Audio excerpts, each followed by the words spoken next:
10, 9, 8, 7, 6, 5, 4, 3, 2, 1.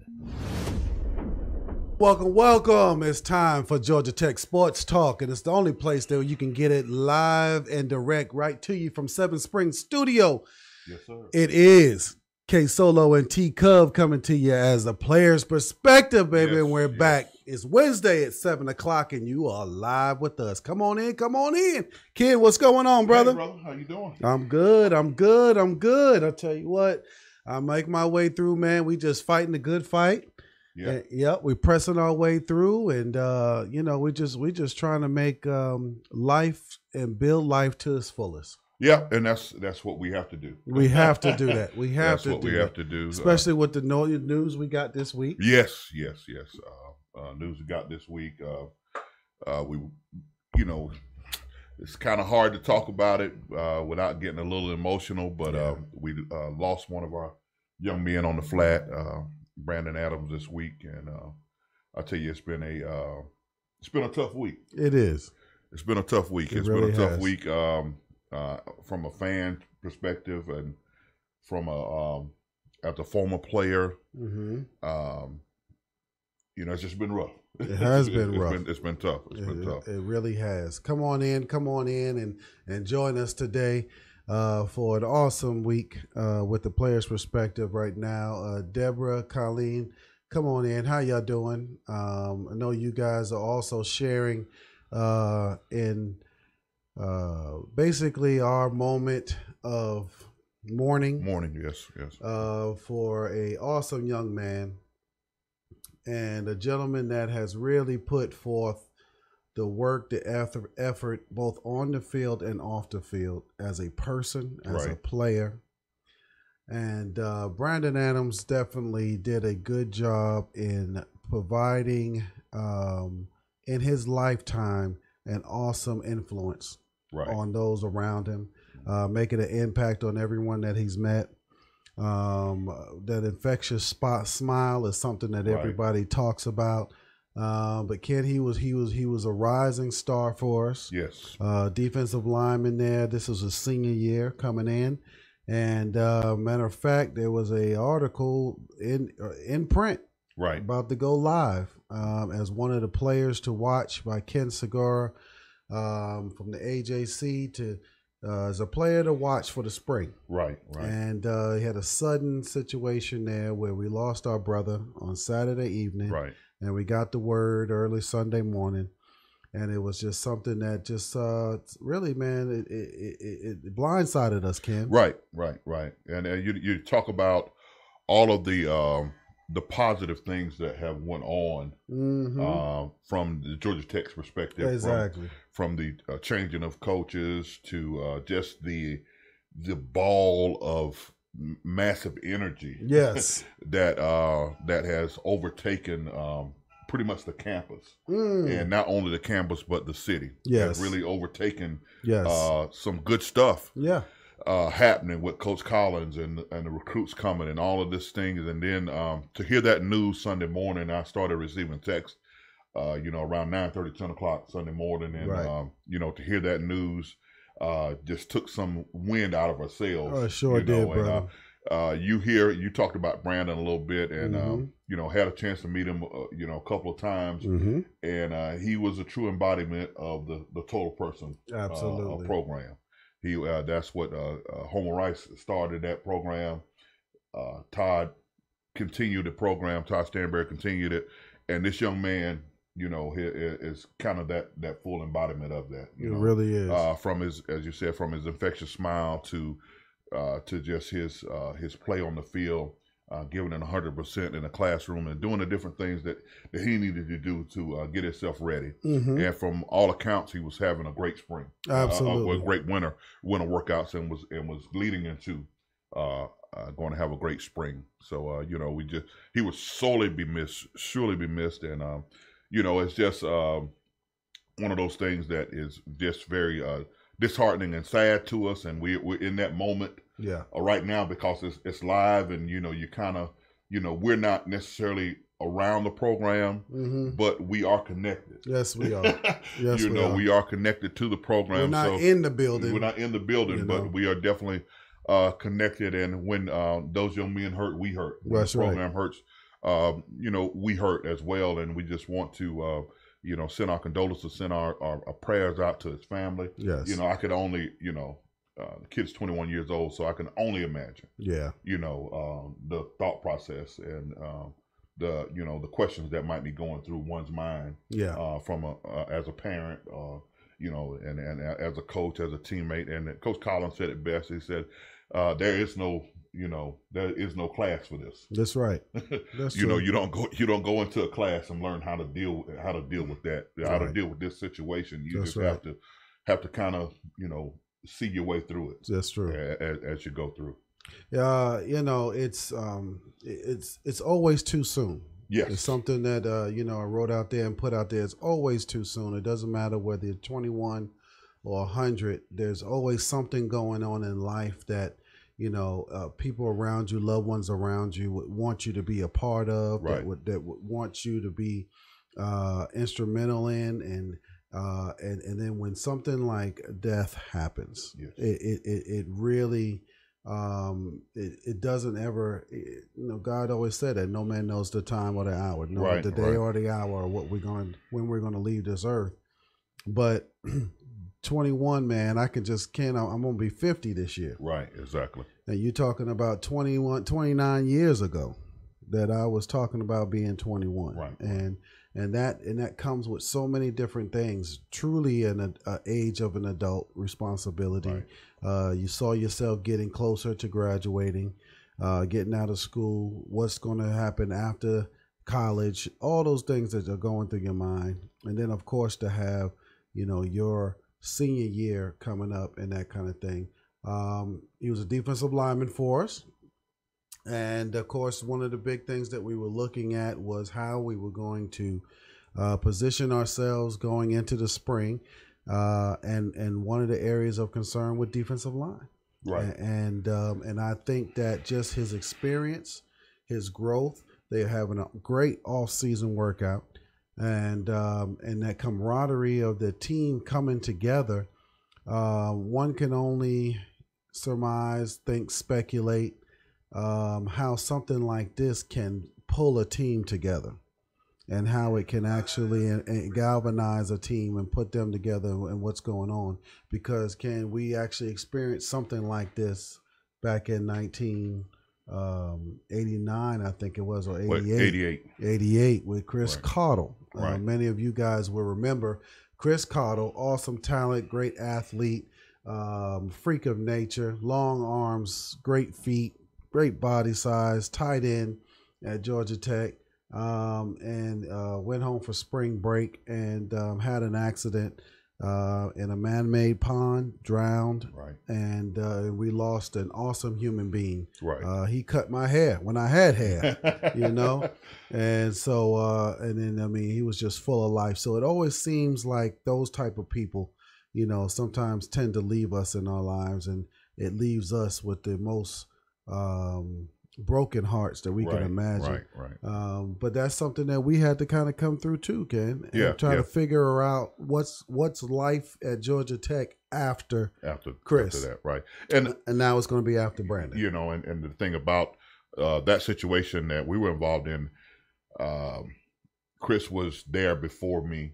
Right. He was there more with you than with me. Absolutely. By the time I got there, that had already happened. Gotcha. So I got to see the effects, the aftermath of it, and it was tough because you had several guys that were very, very connected to him that just could not shake it. Yes. And it just made for a tough season. It made for a tough time.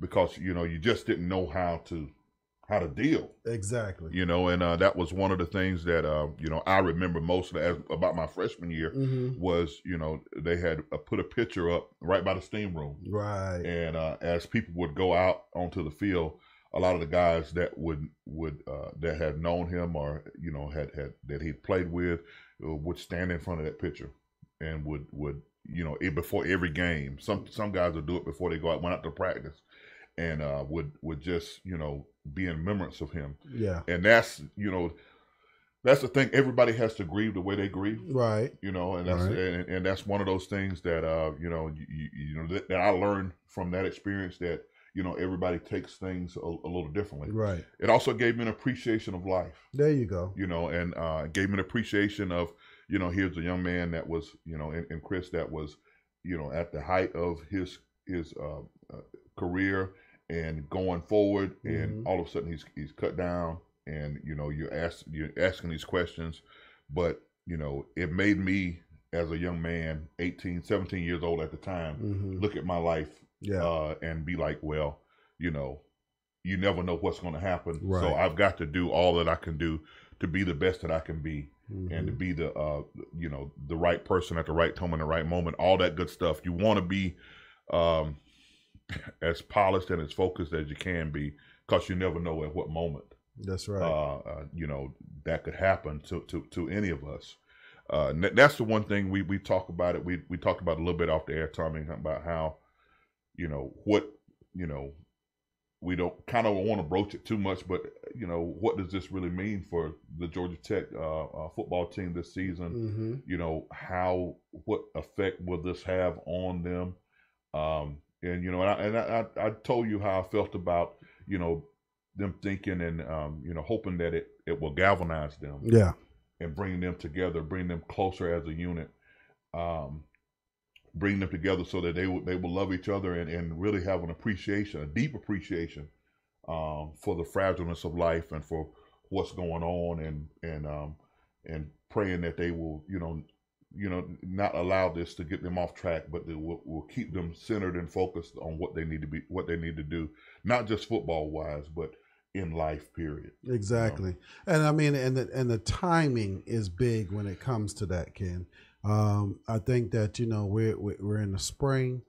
The guys are actually preparing to wrap up a school year, another calendar school year. You're about to get into something, though, that when you look to your right, look to your left, you're depending on that person that's there next to you, and it's familiar.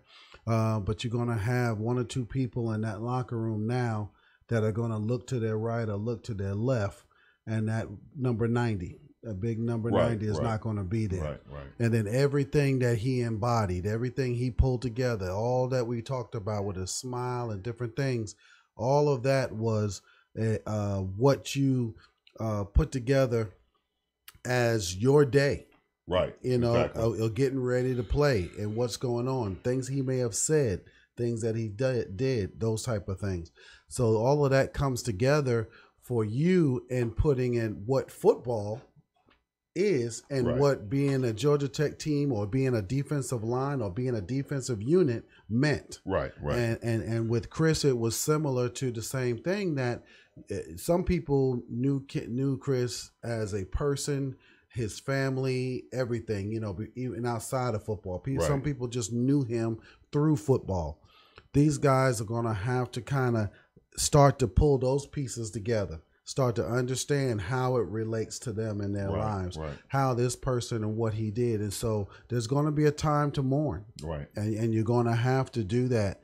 But the sun will come up tomorrow. Yes. There will be there's going to be practice. They had two practice. Well, they had a practice yesterday. The next one's tomorrow. Right. So spring ball has started. Right. And there'll be some adjustments. I thought that was important. I thought that was important. Absolutely. Well, Coach gave him a chance. Right. He allowed them to make that decision as a team.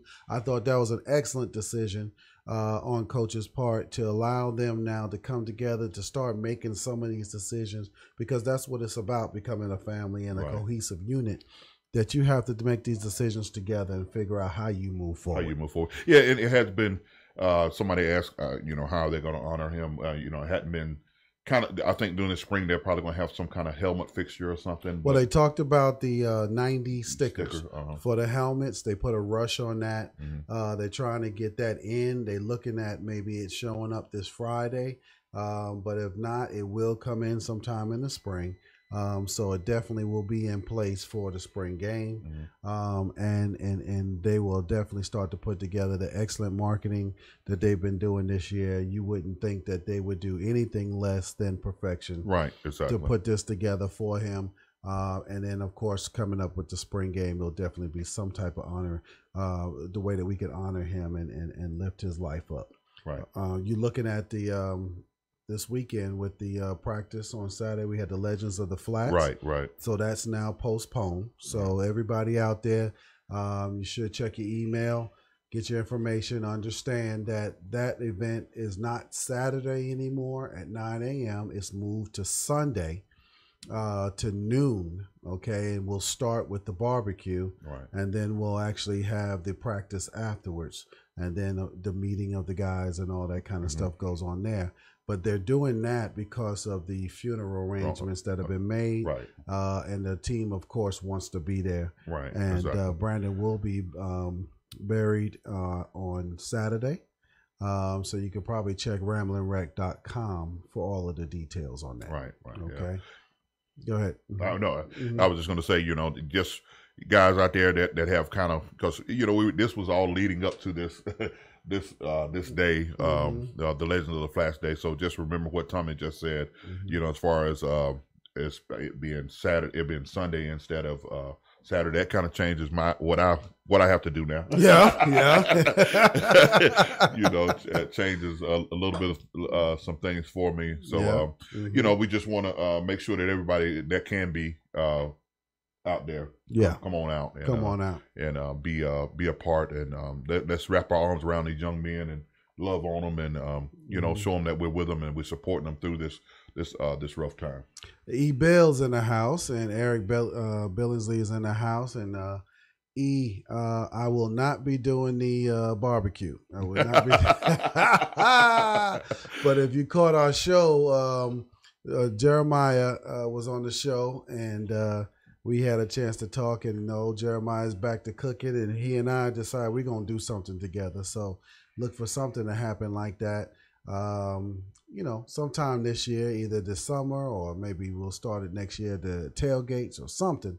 But we do need to do more to bring guys together, because being 50, kid, it kind of, speaks to you about your boys, and, you start losing people, and you really got to start finding more and more ways to come together. Right, exactly. And just hang and be with one another, man. Right. And like we said, it's almost like that locker room environment that you talk about, just to see somebody, man. You don't have to talk to them all day long, or just have to know everything about him, but you just want to see him, make sure he's all right, just get his face, and just be able to see what's going on over there. So it's one of those things that what E-Bill said, I'll still be at the GT Hotel Friday night to watch the game. Oh, okay, all right. Okay. So that's something right there. So we'll talk more about that, E-Bill, and spread that word to the brothers out there, should they be coming in town, because I'm sure those that were making their arrangements to fly in town and everything, they're going to have to put that together. Right, exactly. But Ken, it's going to be something that the team's going to have to work on. Yeah. So spring ball has started. Yes. And it's time to now start to get better. Start to see how some of these young guys look. Right. And look and see what's about to happen out there, and then just putting together some of the stuff that some of these guys wanted to do. So for a lot of people, this was their time to shine. Right, exactly. And even though you've got this type of scenario pop up on you, we've got to learn how to move on. We got to move on. You got to move on. Got to move into the next phase of things, and it's and I know how hard it is. I know how hard it is to have those thoughts and memories and all that good stuff, and to talk about moving on.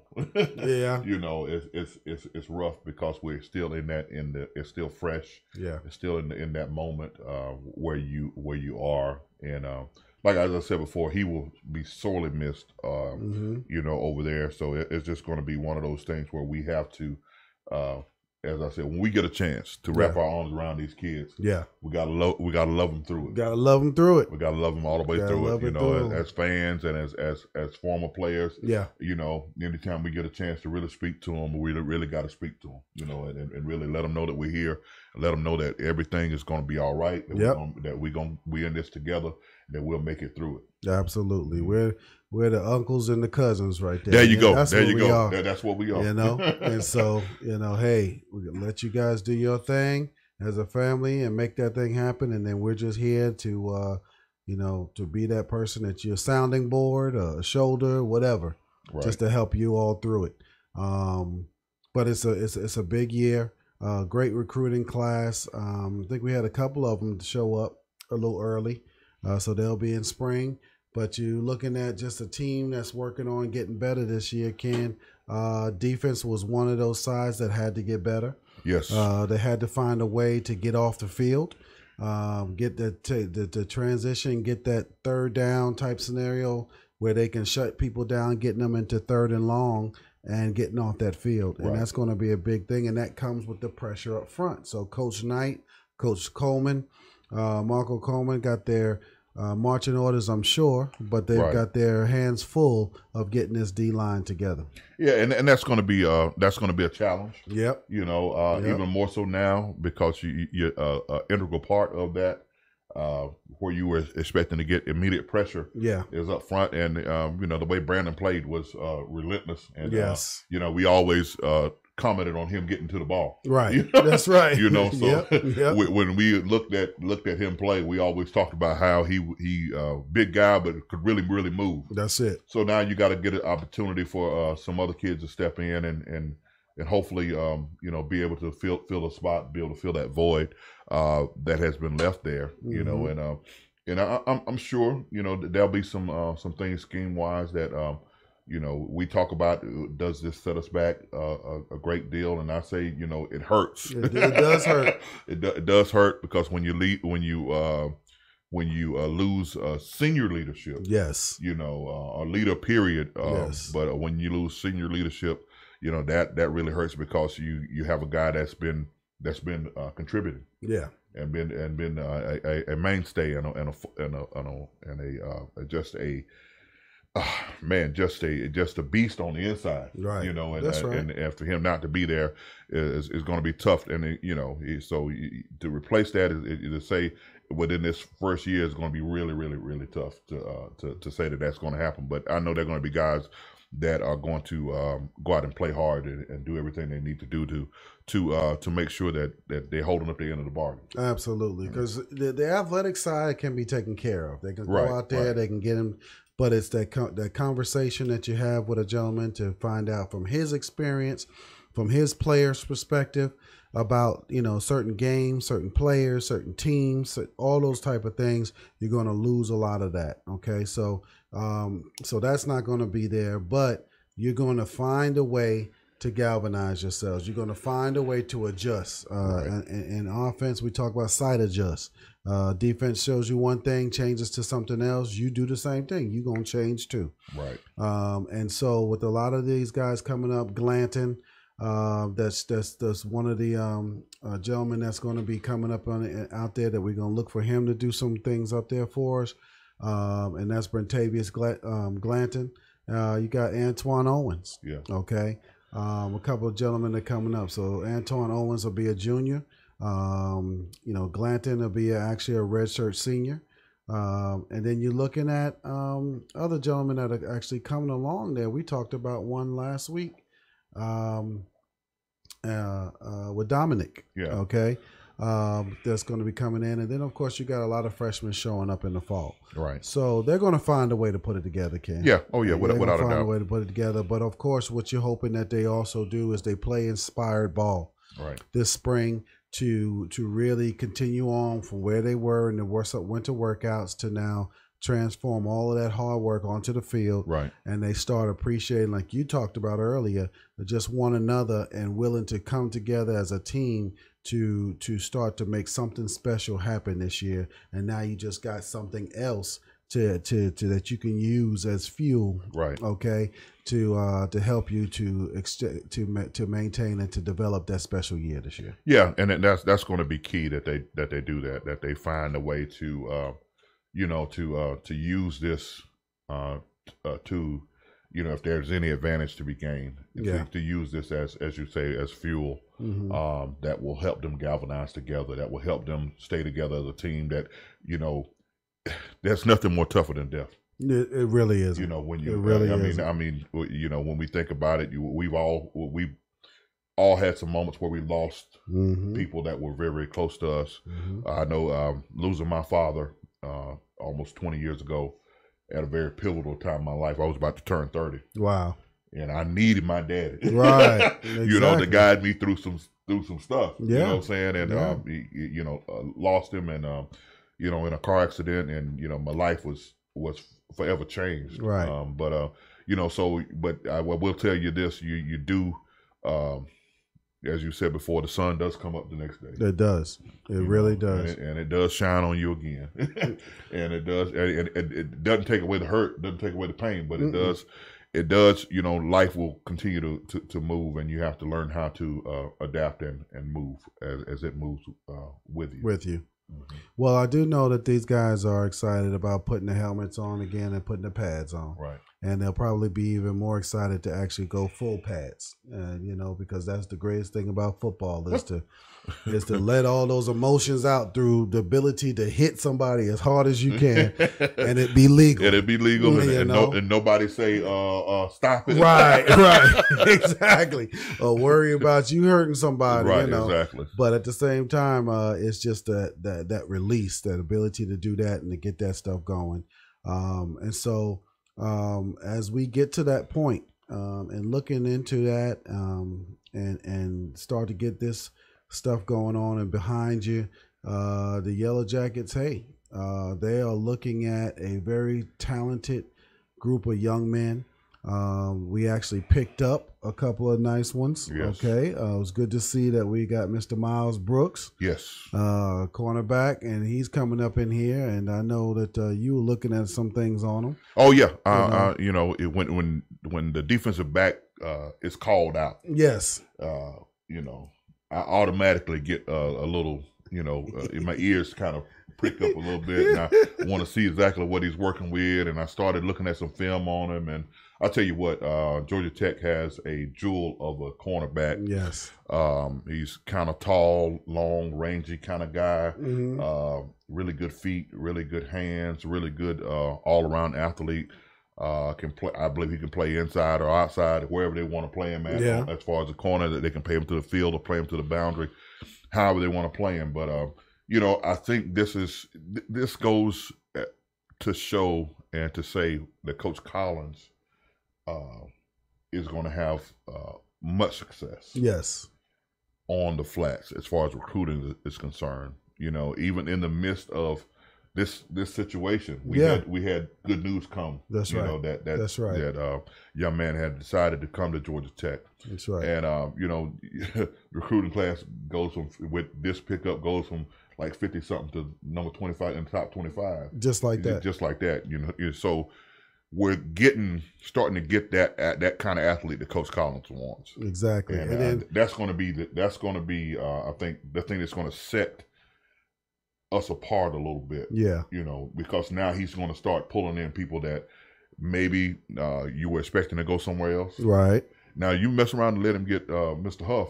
Oh yeah. We might beat our chest a little bit. Yes, sir. Absolutely. And I think, especially Yellow Jacket fans, I mean, we probably can. To me, I'm just gonna put it out there. I'm just talking and speaking what I want. Okay, and so Mr. Jalen Huff will be donning that GT. That GT, okay. And he's gonna be out there. So we're gonna be pounding our chest a little bit, because I think that's gonna be special, to make that special, going from some uncertainty. Right. About where the secondary is going to be to being very hopeful, and looking for a bright future. But also what I like about it, Ken, is that we're not only getting that talent in Georgia, but we're also finding that talent in the surrounding states. And there's right. a lot of great athletes that come out of Florida. And so Right. this gentleman coming out of Jacksonville, Florida, is going to be a nice addition to to the defense. Yeah, and that's what I looked at. I looked at, his speed and his size, and I was, and when I looked at who was recruiting him, I was like, okay, this is what I'm talking about. Absolutely. This is what we've been waiting on. Those guys that's being recruited by other folks too. Yes. Not that Georgia Tech is the only D1 school that is recruiting them. Right. And things of that nature. So, you want guys that everybody else wants. Yeah. You know what I'm saying? Absolutely. So that was a good situation, and I can't wait for the next one to come on in. I'm gonna word it just a little differently. Okay. We want to get the guys that everybody wants to have.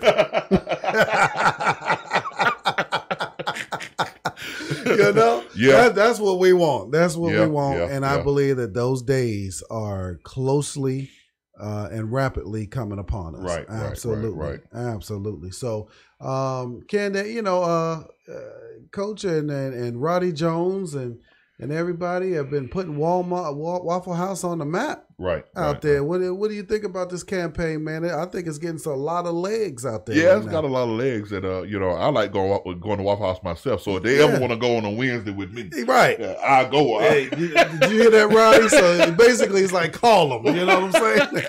And after you call him, call me.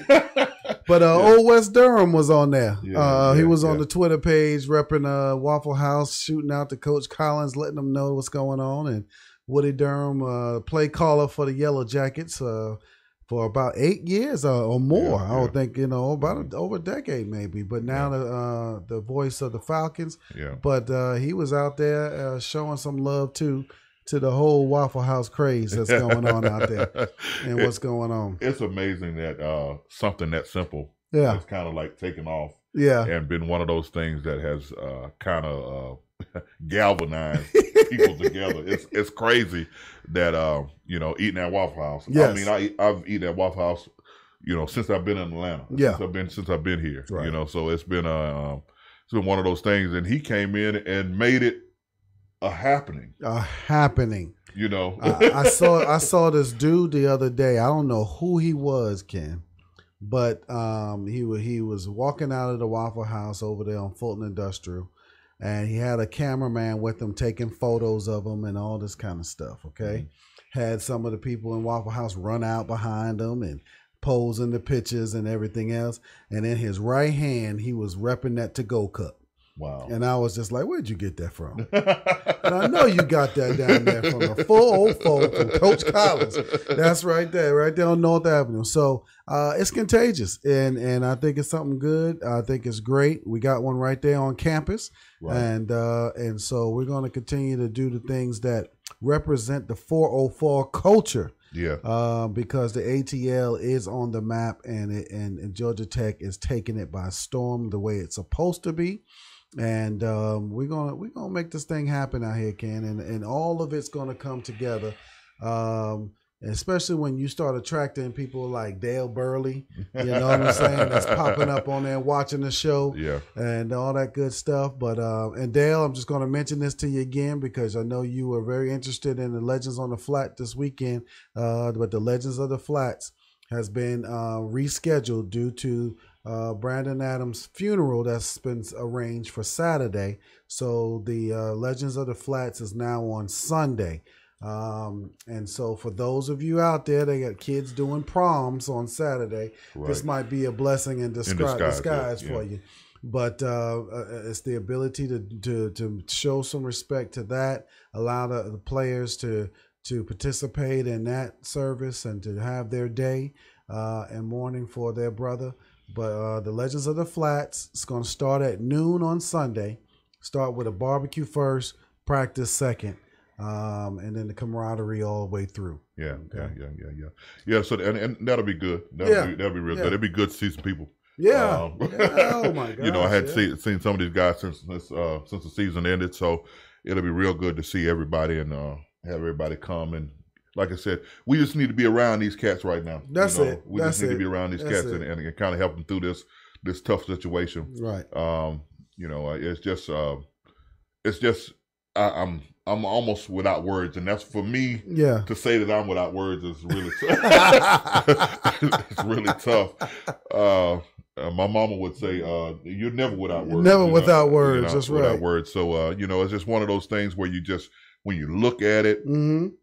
and you're trying to grasp all that it is, you just have that sense of just man, wow, Exactly. This is just amazing. But I know these young kids are resilient, and Yeah. they'll do exactly what young people do. What young people do. They bounce back, And that's it. That's all. And they'll be just fine. They'll be just fine. So, Ken, coming in on this 2019 class, Mhm. okay, we've got a running back, okay, Right. awesome running back. We've got some wide receivers. We've got a tight end. We've got some good people that are going to be. We got defensive linemen. Mhm. You know, I'm really excited about Michael Lockhart Mhm. coming out of Alabama. Want to see what he's going to be doing to add him to the mix. So there's going to be a lot of people that are going to be able to step up and make a name for themselves. But what else? What else do we need coming into this season, or do we even know what we need going into this season right now? Because there's not been a lot of talk about the offensive line. Right, hadn't been a lot of talk about the offensive line. I think the spring is going to say a lot. Yeah. And give them a great indication of where they have to go. So you think we're going to really just kind of have to wait to get through this spring You're going to have to play through the to spring identify what's to needed. identify the needs, to identify what needs to happen and how it needs to happen. Mm-hmm. I will say this: I think that probably defensively, you'll be ahead of schedule. Yeah. A little more ahead than you will be anywhere else because defense is, it's hard, but it's easy. I know that sounds crazy, Mm-hmm. but because you're just running to get the ball. That's all we want to do is get the ball. Yeah. We just got to get to the ball no matter where it is. Right. You want to play within the scheme, do whatever you want to do, but from what I understand, they're going to be very aggressive. Yeah. And they're going to put these kids in position to make a lot of plays Gotcha. from a lot of different spots. So, that's going to be key to us. I think defensively will have to carry us through the first little bit because we don't know who's going to be quarterback. That's true. Now that's true. Now Lucas Johnson has always been dubbed as having the best arm, right? And he's been a little injury plagued, but he's coming back from that. He's healthy. I've seen him out there running and working out. Right. So I know he's enjoying doing that and getting himself back into football shape. Tobias Oliver, one of my favorites last year. I really think that people are going to be impressed with his arm and what he has to be able to put together out there. And then, of course, we got Demetrius Knight coming in. Right. And you got some other guys that are going to be there that are going to really want to put their, best foot forward. And I think that's what I'm liking, though, Ken, is that the competition is going to be real there. And we can't forget about my man Graham back there. That's going to be shining back there as putting his in, because now he may be somebody that you kind of move around a little bit, right. But at the same time, he has some weapons of himself. Right, and you can't forget about Jordan Yates either. That's Jordan right. Yates, well, I mean, he's in 29. That's right. Showing up in the fall, right? He'll show up in the fall, and it's very possible. We've seen guys show up in the fall and be special in the fall. Be special. You got that right. So he's a guy that's a 4-star athlete that's going to come in and do what he needs to do. I know what it's like, and I know what it's like to go into a situation where you're not really sure. Yeah. You first of all, when you're stepping on college campus, you want to, number one, do I really belong? Yeah. Do I belong here? Then you get on the field and you realize maybe, just maybe, I do, and maybe I don't. That's right. So you got to go through all of that stuff that makes it makes it interesting. And I'm sure these young men will, the ones that are coming. Yeah. The best thing that I could tell them to do is be in shape before you get there. That's it. And I mean, the great thing I've always heard, and coaches mentioned it a couple of times. I even went back one time and looked at our signing day, and in some of the comments that coaches made even sense. But the one thing that they like about Yates is that he's a big time student of the game. He's somebody that's really a cerebral type of cat that really wants to understand the dynamics of what's going on. I wouldn't be surprised if he didn't have a playbook already, that he's going through that, getting familiar with the system and everything, but looking to come in and make an impact right off the bat. And he has the skills to do it. Yeah. And that's a Milton State champion and everything else, right? Right. Exactly. So, and when I saw him play in a championship game, I was like, okay, this kid is special. This kid, he got a little something about him. So, you try to look at a kid and try to translate that to the next level. Yeah. Where does he fit in my program? Where does he fit in with what we want to do? And I think he fits just fine. And you never know, he might come in and just upset the apple cart and have, and we might have a true freshman. At the helm. Wow. Well, that'd be impressive. That would be very impressive. That would be very impressive. Now, I know that when you're looking at the offensive scheme of what we're going to be doing, pro style and everything else, you think that there's any chance that they may provide some of a transitional type of offense, still putting in some type of either RPO or actual option to allow some of these guys to do that, and maybe even go into a dual type of quarterback scenario where you play a couple of people a game. Yeah, and that could be a scenario, a situation, and I wouldn't blame Coach Collins if he did do it. I think you want to go with what you want to go with, right? But knowing the situation, I think you have to also rely on finding the skill sets of these guys, right, and being able to manage that. Yeah. And putting them into RPOs and option situations it gives them the best and the most optimal way to perform. Then I've got to do that, as a coach, and and that's one thing I think that we're going to like about Coach Collins, because it seems like he's going to be the guy that's going to coach to the talent that he has. Absolutely. And that's the thing that you have to do as a coach, or and that's the thing that I see that goes wrong a lot of times with some coaches. They try to install their system, right, and you don't have the players to run your system. Well, that's what I was just about to jump in and say, is that because of the system that we ran and the type of athletes that we have, we're looking at guys that we can pretty much plug and play anywhere. Right. You've got receivers that are running backs that are receivers. Right. You got some guys that are big receivers that can convert to tight end and be an H-back type of guy. You've got some B-backs that are now going to be great fullbacks, and A-backs that are going to be some nice tailbacks. Right. I think that the upside to what we're looking at going into the fall is huge. Yeah, because you got a lot of guys that could possibly play multiple positions. Yes. And, EBL was talking about it. He said you got about 13 or 14 running back of people that have carried the ball or touched the ball on the roster. So Absolutely. All that talent will be spread around somewhere.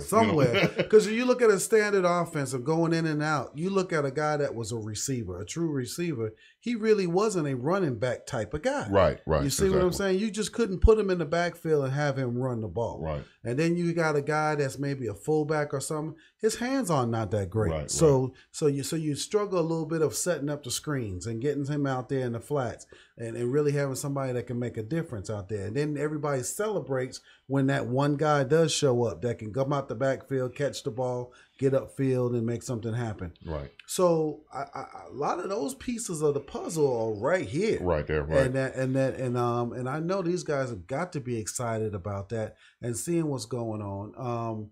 Ken, I'm trying to remember too, and it's funny how it's gotten away from me, but just going into spring ball.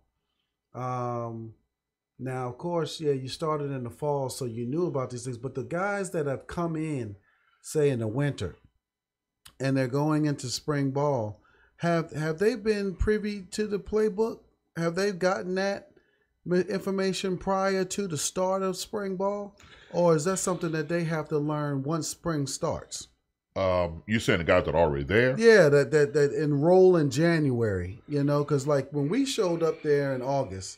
Right, and for our freshman year, they gave you a playbook, and then you started to studying in the late nights and all the meetings and stuff like that. But these guys are coming in a month or two ahead of time. Right, and they're coming before they even play the game. So are they giving that playbook to learn something? I think they're giving information. I'm not saying they're giving the whole playbook, but I'm sure they're pretty sure they're giving information to learn. Yeah, that there are, as I said, there are meetings that go on. Right. Yeah. that you have to be immersed into the college life and into the way they do things. Yeah.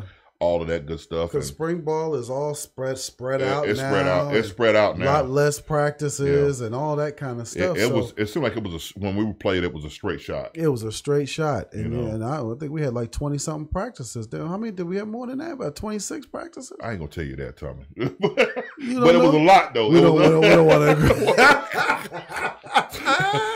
I can't remember back that far. But, I know, brother. I couldn't remember, so I was relying on you. But I want to say it was like 2.5, 3 weeks. But it just seemed like a long period of time. Man, you know what I'm saying? And the way they do it now, they have to, they go to spring break. They do it after spring break. Some of them do it early in the morning. We didn't practice early in the morning. We always practice in the evening. As far as if I can remember correctly. Well, the spring, it was afternoons. Yeah, afternoons. It was afternoons. But see, now they do stuff early in the morning. Right. They do all of that stuff. I was like, I don't know if I could operate it. Having a 5:45 practice outside of 2-a-days or something like that. We used to have them, but it wasn't like an everyday thing. Right. It was once in a while, and we throw it in there, or if it was like a weekend, they want to try to let us get out there and have a weekend. They have an early morning practice so that we can get out the way, or exams, 2-a-days or whatever. I know that happened, but and they're like 2-a-days. They don't even know what that is. Did you like spring ball? I hated spring ball. I hate it. I even hated the one prior to my senior season because that's when I blew my knee out. So I mean, it was always one of those things that you just like, good Lord, this is just a waste of time. I have never met a guy that really liked. I mean, we all love football. No, love the game. Yeah, we love the game, but I've never met anybody that really liked spring ball. Right. I don't know what it is about spring ball. I think it was because you realize, okay, we're just out here hitting against each other. Yeah. And it's just us. Right. And we out here hitting each other. And that was the thing. I was like, why don't they allow us to have, other schools that we can scrimmage against, that we can play against, and that would make it more fun. That would make it fun. That would make it. And you can even go outside the league. Right. You know what I'm saying? Do other things like that where you can, you practice a few days a week, and then on Saturday scrimmage, it's against another team. Mm-hmm. Just something to add some interest to it, because that was it, man. Going out there and hitting each other for 4 weeks is what I remember. I think it was. Yeah, it was about 3.5, 4 weeks. Yeah, right. you were tired of doing that. Right, exactly. And I didn't really want to blow you up because I wasn't trying to hurt my teammate. Right, But I never forget one of the freshmen that came in with Jimmy Lincoln. What's his name? He was a running back. His name Michael Smith. Michael Smith. Yeah, Smitty. Yeah, he came to me. After that, a few workouts. His freshman year, he was like, "Oh man, y'all don't be hitting that hard. Y'all don't be doing all this. Y'all don't be doing that." I said, "You on my team, man. Right? We're not supposed to hit you with everything I got." So the first game we played in that 1990 season was against North Carolina State, right? And he came up to me after the game. He was like, "Swill, oh my God, I did not know. I apologize."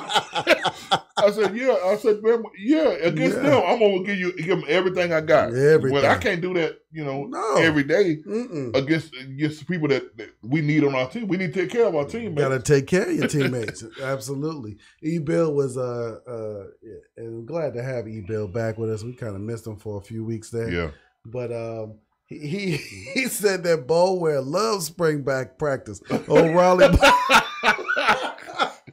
Oh man, goodness. Raleigh, absolutely. So Raleigh was a very special cat, man, and I'm telling you, and even to this day, I know they loving him out there, but very smart, guy. He's the type of guy that ran all of his electronics in his dorm room off of a car battery. Of a car battery. A car battery, yeah. Yes, yeah.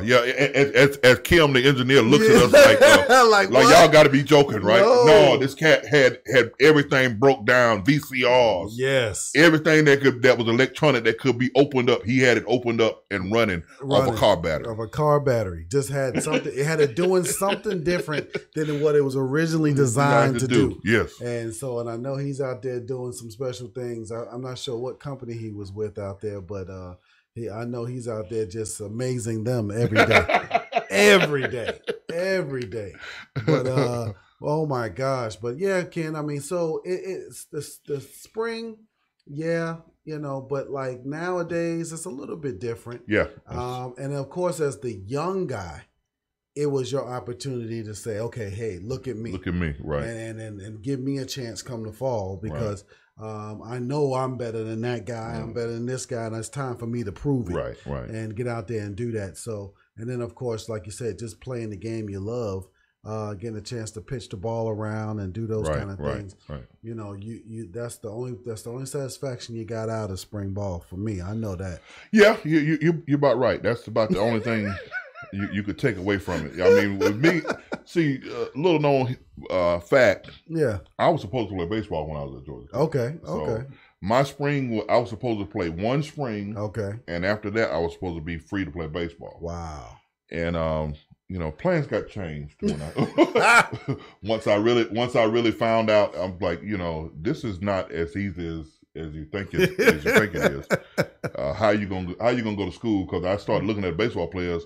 And they were never in class. Never. So I was trying to figure out how in the world you're going to go to school and do all that all at the same time. At the same time. And, but it was one of those situations where, I wish looking at what the money they make, I wish I had stayed. Hey, holy cow. Your boy Trout's in there, isn't he? Woo! $443 million over 13 years. 13 years? 12, 13 years, whatever it is. But, just one of those things when you see the way that that whole industry is kind of taking off and the money they make. I remember when Alex Rodriguez first made his $250 million, we thought, oh God, that was the most we'd ever see. Right. And then all of a sudden, here it is now. We're on the precipice of having a guy that's going to make $500 million. That's crazy. That's going to be unreal. And it's not going to be too long before that happens. Absolutely. Well, the sport is, I would probably say it's still America's pastime. Yes. And of course our Braves are making it very special and exciting for us here in the ATLs. And so we're excited about them and some of the moves that they've made and adding some more bats to that lineup and getting those arms ready for this year. But our Yellow Jackets, man, are making some noise on that Russ Chandler a stadium diamond over there. Them cats put it to them bull puppies of UGA last night and beat them down 11-2. Ken, it was a rain shortened game, but we'll take the victory. 7 innings out of 9. Hey, we'll take it. And it was actually just an inning and a half that was left. It was the end of the 7th, so we were at bat. So it ain't like they were gonna get any runs anyway. Yeah. So you kind of love that when you get an opportunity anytime. Any of our teams get an opportunity to beat the Bulldogs. We'll take it all day long. Well, something I tweeted out there today and also put on our page, man, with the amount of people on our team with the name, with either a first name or last name begin with a W, it would just be expected that we would put some wins in that win column. So, I mean, I'm just like, goodness. But Willingham pitched a great game, 6 1/3 innings last night. And then you actually had the Willett brothers, the twins. They got twins out there, I believe it was I don't think it was Kyle, but the other brother was actually had a nice big hit, and then that was followed up with Waddle's big home run that started to start that run that we needed right there in the middle of the game to put up respectively 10 runs. 6 runs in one inning and 4 runs in another. And the fans were out there having a good time and causing the UGA fans to fight and get all mad at each other and all that good stuff. So but it was a great outing for that. And that was Tech's 4th win against a top 10 opponent this year. And so, like we talked about even before, UCLA was a big game for them, and it was one that we almost was able to win the series there. Right. We had a split, went to the rubber game. UCLA pulled it out, and now UCLA is number 1 in the country right now. But Georgia was 4, and so we got a chance to actually take a cut out of them and a little chunk, and then move that forward with our 17-8 season. And we are now eligible for the NCAA postseason tournament. Oh wow! Yeah. So that hasn't happened for us since I think it was 2016. Yeah, it's been a couple of few years. Yeah. So that's good. That's good news. Good news. It's real good news for them brothers out there. So they're having a good time doing that. And then we've got the softball team that's still tearing it up over there. They don't know how to play a game without scoring double digits. Well, that's what they do. That is what they do. Yeah. But we wanted to kind of put all that good news out there so that we can kind of buffer something that's going on with the Lady Jackets on the hard court right now. So Michelle Joseph was terminated. Yes. And it was an investigation that was made, and on the results of that investigation showed that there possibly had been some alleged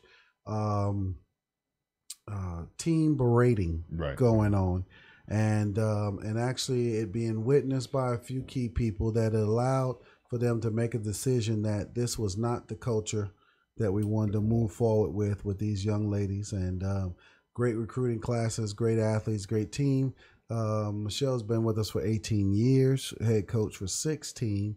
But there's just been a couple of things that was just not tolerated of late to actually cause her demise. Yeah, and you hate to see anyone lose their job. Yeah, and you hate to see anything happen, but you kind of wonder, from my standpoint, I wonder, if sometimes people get comfortable in their situation. Yeah. If she got a little too comfortable. Yeah. In the situation, and with Todd being back, he has a singular focus on making this like 1990. Absolutely. You can see building it from there. And he's not like he's trying. I'm not saying he's trying to relive anything, but he's trying to make this. Bringing back the Total Person program, bringing back those things that that one voice, that one message. That was a time when you could go to, all 5, 6, 7, 8, 9, 10 coaches that were over major sports and ask them what did it mean to be at Georgia Tech, and they would all tell you the same thing. Yes, and we're trying to get back to that situation. So that's one of the things that I think. Like I said, I hate that someone had to lose their job, but we can't have that being representative of our program. And where do we go from here? Don't know where we're going from here. Right. I don't know of anybody that has been named or has been said that they would be the next. But the coaching search will begin now for our young ladies. Well, I tell you what, is making Todd's, I think, 2nd or 3rd year now with us. A very busy one. A very busy one, yes. So the hiring of a new football coach and the whole campaign of getting that done. Now you got to go out there and find a women's basketball coach. Very talented young ladies out there. Played hard this year. Fell short in the ACC tournament against North Carolina. But you can kind of see, or you can kind of understand that if all of these accusations are true, you can kind of see what maybe what would have caused some of this to happen, because there were a couple of games where you thought going in we would be favored and we came out on a losing end. You had a couple of players that had stepped away for a minute, and it actually came back to the team. And so there's a lot of little things there that you hate to see, because when it comes down to the players, Ken, you only get 4 years. Yep. You only get 4 years, and it doesn't. And you hate to see time wasted or lost because of something like a certain player feeling disgruntled or just not feeling welcome or not feeling that they belong. and that's just not what Georgia Tech is and what they want it to be. And so moving forward from there, you look at that type of scenario being something that they can move on and we can grow and we can get that better. Yeah. You know? Yep. And that's hopefully, and I believe we will. I believe things will happen the way they need to happen, and and Georgia Tech will continue to flourish from that standpoint. Absolutely. So it was it being what it is, moving forward, Georgia Tech women looking forward to having a very exciting hire there, moving on somebody to come in and start to help that program get to where it needs to be. Coach Pastner shut it down, said that and agreed with us, from last week, that it's all about now recruiting, right, and getting out there and getting that taken care of over there on the men's side. But just excited about people like Moses Wright that came from pretty much off the radar. Nobody knew about him to becoming one of the big time players with us over there on the hard court with men's basketball.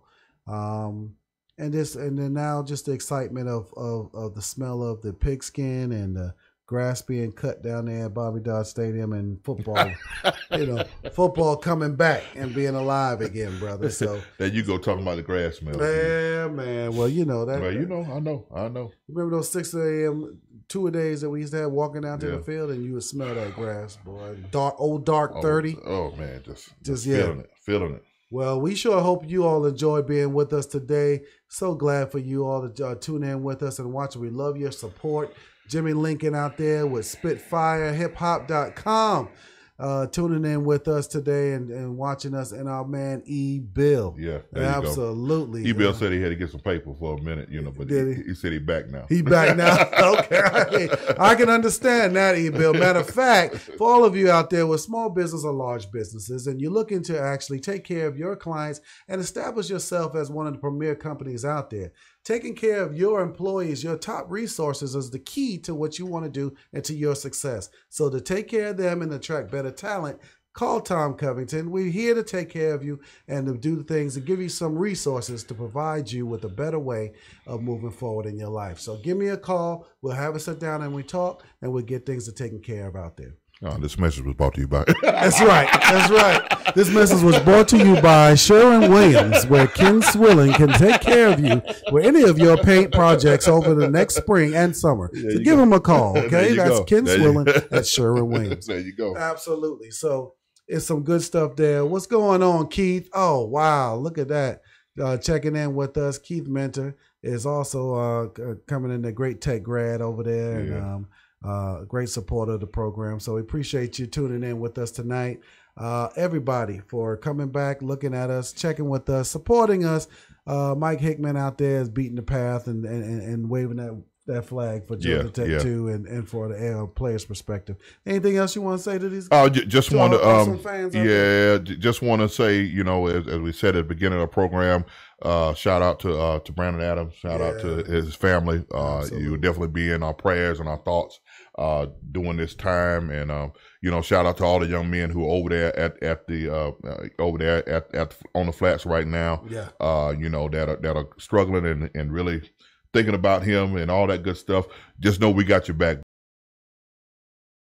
Love Georgia Tech Sports Talk. The only place you can find it where it actually makes sense, a player's perspective, right here. Have a great day. You all be blessed. Talk to y'all next week, same time, same place, and see you all this weekend. All the players that are at the Legends of the Flats on Sunday. Remember, Sunday now. Sunday. At noon. Okay, so we see y'all out there. Be blessed. Take care. Have a good one. Peace.